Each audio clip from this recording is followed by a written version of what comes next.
कभी अगर जीवन में कुछ बनना हो ना तो बाज बनिए, तोता मत। तोता बोलता तो बहुत है लेकिन ज्यादा ऊंचाई तक उड़ नहीं सकता। बाज बोलता बहुत कम है लेकिन ज्यादा ऊंचाई तक उड़ सकता है। बाकी पंछियों की अपेक्षा राजा होता है बाज, लेकिन वो कम से कम पक्षियों के साथ ही उड़ना पसंद करता है। 5 ऐसे पॉइंट बताऊंगी जो हर इंसान को बाज से सीखने चाहिए। कुछ सीखना है जीवन में तो बाज से सीखिए, तोते से क्या सीखना है। पहला पॉइंट, बाज अकेले उड़ता है, सबसे ज्यादा ऊंचाई तक उड़ता है बाज का अकेले उड़ना, लेकिन काफी पक्षियों से चिड़िया कौवा के साथ नहीं उड़ता है, सभी पक्षियों की संगत नहीं करता है। बाज हमेशा अकेले ही उड़ता है, सबसे ज्यादा ऊंचाई तक जाता है या तो बाज के साथ उड़ता है या फिर अकेला उड़ता है।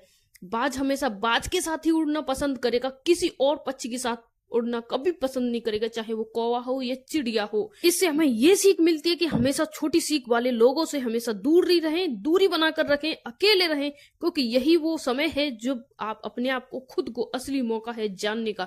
अगर आज आप अपने आप को नहीं जान पाए तो कभी भी जान नहीं पाओगे। सच मानिए, जो इंसान अकेला रहता है वही इंसान अपने आप को जान पाता है। भीड़ में चलने वाले हमेशा अपने आप को भूल जाते हैं क्योंकि वो भीड़ का एक हिस्सा बन जाते हैं। जो अकेला चलता है वो खुद कहता है मैं सारी दुनिया के मुकाबले अकेला ही काफी हूँ। नंबर 2, दूसरा पॉइंट, बाज का विजन हमेशा क्लियर होता है और स्ट्रांग होता है। बाज हमेशा अपने शिकार को 5 किलोमीटर दूरी से देख लेता है और जब तक उस शिकार को पा नहीं लेता है जी जान से मेहनत करता रहता है, दम नहीं लेता है। जब तक उसका शिकार उसके पंजे में ना आ जाए जब तक छोड़ता नहीं है। चाहे रास्ते में कितनी भी मुश्किलें आए, कितनी भी मुश्किलों का सामना करना पड़े, लेकिन बाज अपनी मंजिल को नहीं छोड़ता है, अपने शिकार को नहीं छोड़ता है। जब तक शिकार को अपने पास न ला ले, जब तक रास्ते में चाहे कितने भी पक्षी आए, कुछ भी हो, कितनी आंधी आए, तूफान आए, वो कभी भी हार नहीं मानता है। सिर्फ और सिर्फ अपने शिकार पे फोकस करता है, परेशानियों पे फोकस कभी नहीं करता है। और इससे हमें ये सीख मिलती है, हमेशा अपना विजन क्लियर रखो, चाहे रास्ते में कितनी भी मुश्किलें आए, जब तक मंजिल ना मिले रुको मत, थको मत। जो हो सबको ये समझो कि ये मेरे लिए एक नया अवसर है। हमेशा लगे रहो, निरंतर प्रयास करते रहो। नंबर 3, तीसरा पॉइंट, बाज कभी भी मरे हुए जानवरों को शिकार नहीं बनाता, खाता नहीं है, वो हमेशा जिंदा शिकार करता है। और इससे हमें ये सीख मिलती है, हमारा पास्ट है वो मर चुका है तो मरे हुए सड़े हुए थॉट्स पर ध्यान मत दो, अपनी आने वाली फ्रेश जिंदगी ध्यान दो, ध्यान लगाओ अपनी फ्रेश जिंदगी पर। आपकी जो पुरानी यादें हैं, आपको जो तंग करती हैं, उन्हें वहीं रहने दो जहां उनकी जगह, और पास्ट की जगह होती है पास्ट में और फ्यूचर की जगह होती है फ्यूचर में। इसलिए अपने वर्तमान पर ध्यान दो।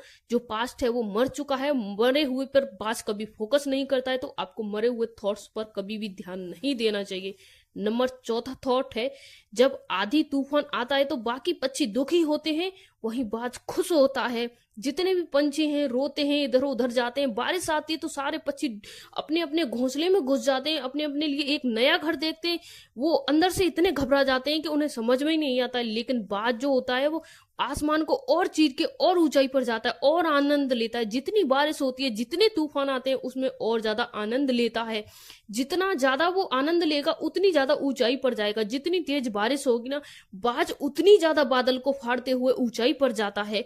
और इससे हमें ये सीख मिलती है, हर प्रॉब्लम को एंजॉय करके जियो, क्योंकि हर चुनौती हमारे जीवन में एक नई अवसर लेकर आती है, बस हमारा समझने का तरीका अलग है। तो बाज की तरह तुम भी अपने अवसर को पहचानो, और जिस दिन तुमने अपनी सारी मुश्किलों को पहचान लिया उस दिन मुश्किलें ही खत्म हो जाएंगी। मुश्किलें नहीं, अवसर लगेगा आपको, ये लगेगा एक नया अवसर मेरे लिए, मेरे जीवन में आया है। नंबर 5वां पॉइंट, बाज हमेशा अपने घोंसले में सॉफ्ट घास नहीं रखता है, सॉफ्ट घास को निकाल देता है ताकि बाज को जो बच्चा हो उसमें कंफर्टेबल पैदा ना हो। बाज का जो बच्चा होता है ना, जिस घोंसले में रहता है उस घोंसले में भी वो सॉफ्ट घास को निकाल के फेंक देता है। वहीं हम लोग क्या करते हैं, सॉफ्ट जगह यानी कंफर्टेबल जगह में रहना पसंद करते हैं। बाज को पता है अगर मेरा बच्चा इस सॉफ्ट जगह में, कंफर्टेबल जगह में रहना पसंद कर लिया, एक बार उसे कंफर्ट जोन की आदत हो गई तो बाहर नहीं निकलेगा।